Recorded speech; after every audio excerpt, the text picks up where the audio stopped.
오늘 우리에게 주시는 하나님의 말씀은 신약성경 고린도후서 5장 11절로 21절의 말씀입니다. 제가 봉독해 드리겠습니다. 우리는 주의 두려우심을 알므로 사람들을 권면하거니와 우리가 하나님 앞에 알리어졌으니 또 너희의 양심에도 알리어지기를 바라노라. 우리가 다시 너희에게 자천하는 것이 아니요 오직 우리로 말미암아 자랑할 기회를 너희에게 주어 마음으로 하지 않고 외모로 자랑하는 자들에게 대답하게 하려 하는 것이라. 우리가 만일 미쳤어도 하나님을 위한 것이요 정신이 온전하여도 너희를 위한 것이니 그리스도의 사랑이 우리를 강권하시는 도다. 우리가 생각하건대 한 사람이 모든 사람을 대신하여 죽었은즉 모든 사람이 죽은 것이라. 그가 모든 사람을 대신하여 죽으심은 살아있는 자들로 하여금 다시는 그들 자신을 위하여 살지 않고 오직 그들을 대신하여 죽었다가 다시 살아나신 이를 위하여 살게 하려 함이라. 그러므로 우리가 이제부터는 어떤 사람도 육신을 따라 알지 아니하노라. 비록 우리가 그리스도도 육신을 따라 알았으나 이제부터는 그같이 알지 아니하노라. 그런즉 누구든지 그리스도 안에 있으면 새로운 피조물이라. 이전 것은 지나갔으니 보라 새 것이 되었도다. 모든 것이 하나님께로서 났으며 그가 그리스도로 말미암아 우리를 자기와 화목하게 하시고 또 우리에게 화목하게 하는 직분을 주셨으니 곧 하나님께서 그리스도 안에 계시사 세상을 자기와 화목하게 하시며 그들의 죄를 그들에게 돌리지 아니하시고 화목하게 하는 말씀을 우리에게 부탁하셨느니라. 그러므로 우리가 그리스도를 대신하여 사신이 되어 하나님이 우리를 통하여 너희를 권면하시는 것 같이 그리스도를 대신하여 간청하노니 너희는 하나님과 화목하라. 하나님이 죄를 알지도 못하신 이를 우리를 대신하여 죄로 삼으신 것은 우리로 하여금 그 안에서 하나님의 의가 되게 하려 하심이니라. 아멘. 하나님께서 이 말씀을 통하여 우리에게 은혜 주시길 원합니다. 앞단락 끝에서 사도 바울은 그리스도의 심판대에 대해서 언급하며 고린도 교회 성도들에게 선한 행실을 하며 살 것을 권면하였습니다. 바울은 자기의 모든 것이 하나님 앞에 드러나 있다고 고백하면서 고린도 교회 성도들의 양심에도 자기가 그렇게 드러나 있기를 간절히 바란다라고 고백하고 있습니다. 그리고 다시 추천서 이야기를 꺼내면서 자기 스스로를 위해서가 아니라 고린도 교회 성도들이 인간의 외모를 자랑하는 거짓 선생들에게 반박할 말을 준비할 수 있도록 이 편지를 쓰고 있는 것이라고 고백합니다. 사도 바울은 자기가 거짓 선생들과는 다르다는 것을 강조하려고 복음을 위한 자기의 수고는 자신의 유익을 위한 것이 아니라 고린도 교회 성도들을 위한 것이라고 말씀합니다. 그리고 자기가 복음을 위해 수고할 수 있도록 그리스도의 사랑이 자기를 강권한다라고 고백하고 있습니다. 그리스도께서는 모든 사람을 대신해 죽으심으로 모든 사람의 죄값을 십자가에서 치르신 분이십니다. 그러므로 신자들은 자신을 위해서가 아니라 그리스도를 위해서 살아야 하는 줄 믿습니다. 사도 바울은 그리스도의 대속적 죽음에 대한 이해를 바탕으로 사람을 보는 기준을 육신에 두지 않겠다라고 고백하고 있습니다. 자신이 과거에는 그리스도도 육적으로 이해하려고 했으나 더 이상은 그렇게 하지 않겠다라고 다짐합니다. 사람을 육적인 측면에서 바라보지 않고 영적인 측면에서 바라볼 것을 다짐한 바울은 누구든지 그리스도 안에 있으면 새로운 피조물이라 이전 것은 지나갔으니 보라 새 것이 되었도다라고 고린도후서 5장 17절 말씀에서 선언하고 있습니다. 바울은 새 창조 행위의 주체가 하나님이신 것과 이 세상 행위 속에서 자기가 화목하게 하는 직분을 받았다라고 진술하고 있습니다. 그러한 내용이 오늘 본문 전반에 흐르는 내용입니다. 사랑하는 신학교의 성도 여러분, 복음을 기본이라고 생각해서 오히려 복음의 중요성을 간과하고 살아갈 때가 너무나도 많이 있습니다. 그러나 복음이 없으면 교회 안에 말이 홍수를 이룬다 하더라도 복음이 가져다주는 새로운 생명을 누리지 못할 때가 많이 있습니다. 그렇다면 오늘 본문 말씀을 통하여서 우리에게 화목의 복음을 전하기 위해서 해야 할 세 가지 교훈에 대해서 말씀을 드릴까 합니다. 첫 번째로는 화목의 복음을 전하기 위해서는 우리 마음 가운데 두려움과 사랑이 있어야 합니다. 우리가 형제를 권면할 때 복음의 원리를 따르는지 한번 생각해 보시기 바라겠습니다. 사도 바울은 무엇보다 주님이 심판주가 되심을 묵상하고 두려움으로 권면을 하였습니다. 행한 대로 심판하시고 보응하시는 주님을 알기에 사도 바울은 늘 자신을 돌아보고 그들의 운명을 진지하게 생각하며 권면하였습니다. 우리는 자신을 돌아보지 않는 상태에서 너무 쉽게 섣부른 권면을 해서는 안 됩니다. 한편 우리 주변의 지체들이 복음의 진리에 입각해서 살아가지 않을 때 그들에게 임할 책망이나 징계를 생각한다면 그들을 그냥 내버려 둘 수가 없습니다.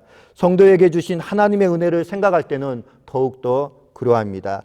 그들을 깊이 사랑하는 마음으로 진지하게 신앙생활에 대해 피차 권면할 수 있어야 한다라는 것이죠. 두 번째는 대속의 은혜로 새롭게 되어야 합니다.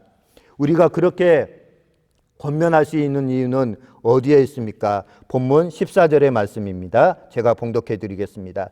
그리스도의 사랑이 우리를 강권하시는 도다. 우리가 생각하건대 한 사람이 모든 사람을 대신하여 죽었은즉 모든 사람이 죽은 것이라. 아멘. 바로 그리스도의 사랑이 우리를 강권하시기 때문입니다.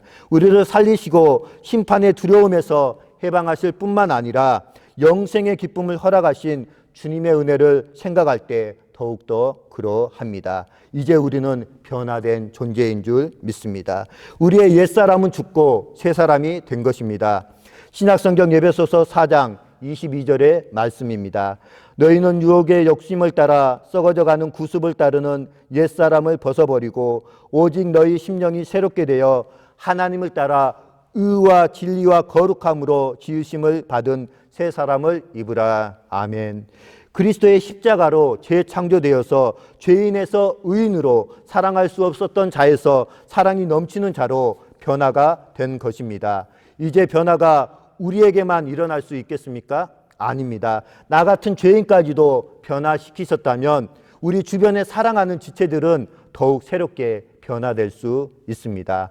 이 사실을 굳게 믿고 항상 화목의 복음을 전하시는 저와 사랑하는 신앙교회 성도님들 되시길 주님의 이름으로 축원드립니다. 마지막 세 번째는 화목하게 하는 복음이 있어야 합니다. 하나님은 우리와 화목하길 원하십니다. 우리의 원래 운명을 생각할 때 이것은 너무나도 놀라운 은혜입니다. 심판받아 마땅한 우리를 예수 그리스도의 십자가의 보혈의 피로써 우리를 구속해 주셨기 때문입니다. 그러나 우리는 우리의 운명과 상태를 모르는 자, 영적으로 죽은 죄인이요 하나님과 원수된 자였습니다. 이런 우리에게 독생자를 내어주신 하나님의 은혜가 얼마나 큰지 모르겠습니다. 우리뿐만 아니라 주님의 영광과 권능이 담긴 이 세상 만물을 한 번도 포기하지 않으시고 당신과 화목하게 하시려는 하나님의 열심을 생각할 때 우리는 고개를 조아릴 수밖에 없습니다. 하나님과 화목하게 되는 은혜를 누리며 사시길 바라겠습니다. 그리고 화목의 복음을 전하는 기쁨과 마음으로 살아가시길 바라겠습니다. 두려움과 사랑으로 복음을 전하는 일을 우리는 주님 재림하시는 그날까지 계속 해야 합니다. 우리가 새로워졌듯이 이 복음을 듣는 자들도 새로워질 것입니다. 만물이 회복되는 그날이 오기까지 화목하게 하는 귀한 직분 맡은 자로서 화목의 복음을 이번 추석 기간 동안 전화나 영상으로 전하시는 신안의 성도님들 되시길 바랍니다. 우리에게 임한 하나님의 대속의 은혜가 얼마나 큰지를 안다면 우리 존재 안에서 참된 생명의 현상인 사랑이 흘러 넘쳐나게 될 것입니다. 참으로 새롭게 창조물로서 삶을 살아가게 될 것입니다. 그런 감격이 있는 자는 자신에게 임한 주님의 은혜와 능력을 믿기에 다른 지체들 또한 새로운 피조물로 바라보는 시각을 가지게 됩니다. 다른 지체의 연약함을 보지 말고 하나님의 생명의 역사를 기대하며 살아가시길 바라겠습니다. 하나님은 우리를 지으셨을 뿐만 아니라 죄인이며 그분과 원수가 되었던 우리를 그분과 화목하게 하셨습니다. 우리가 죄인으로 심판당하는 것이 합당함에도 불구하고 하나님은 오히려 자신의 아들 예수 그리스도를 십자가에 내어주시고 대속의 십자가를 지시게 하심으로써 우리를 의롭다 인쳐 주셨습니다. 이 은혜를 아는 자는 하나님이 당신과 화목하게 하시려는 뜻을 이해하고 화목하게 하는 직분을 열심히 감당하며 살 것입니다. 나 같은 죄인이 구원받은 것도 큰 은혜인데 영광스러운 그리스도의 사신이 되어서 화목의 사역을 감당하는 은혜를 받았으니 이 기쁨을 누리며 살아야 하지 않겠습니까? 코로나19로 인하여서 사회적 거리두기는 존재하지만 하나님과 우리 사이의 거리두기는 좁혀지면 좁혀질수록 우리가 화목의 사역을 잘 감당할 수 있는 줄 믿습니다. 이 사실을 기억하시고 오늘 이 하루의 삶도 화목하게 하는 직분 맡은 자로서 충성된 삶을 살아가시길 주님의 이름으로 축원드립니다.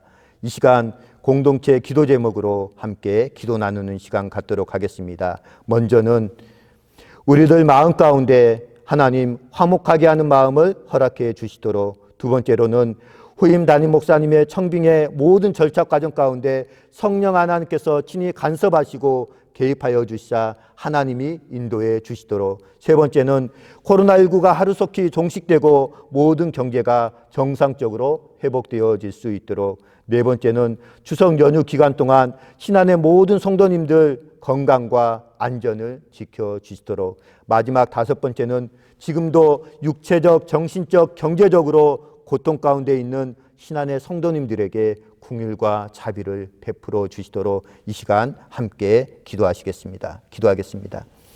사랑과 은혜가 충만하신 아버지 하나님, 주님의 크신 은혜와 사랑에 감사를 드립니다. 이 시간 귀한 하나님의 말씀을 들었습니다. 우리의 마음 가운데 화목하게 하는 마음을 허락해 주시옵소서. 후임 담임 목사님 청빙의 모든 절차 과정을 성령 하나님께서 인도해 주시기를 원합니다. 코로나19가 하루속히 종식되고 모든 경제가 정상적으로 회복되어질 수 있도록 은혜 베풀어 주옵소서. 추석 연휴 기간 동안 신안의 모든 성도님들 건강과 안전을 지켜주시기를 원합니다. 사랑의 아버지 하나님, 지금도 육체적으로, 정신적으로, 경제적으로 고통 가운데 있는 신안의 성도님들에게 긍휼과 자비를 베풀어 주옵소서. 거룩하신 예수 그리스도의 이름으로 감사하며 기도드리옵나이다. 아멘.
니다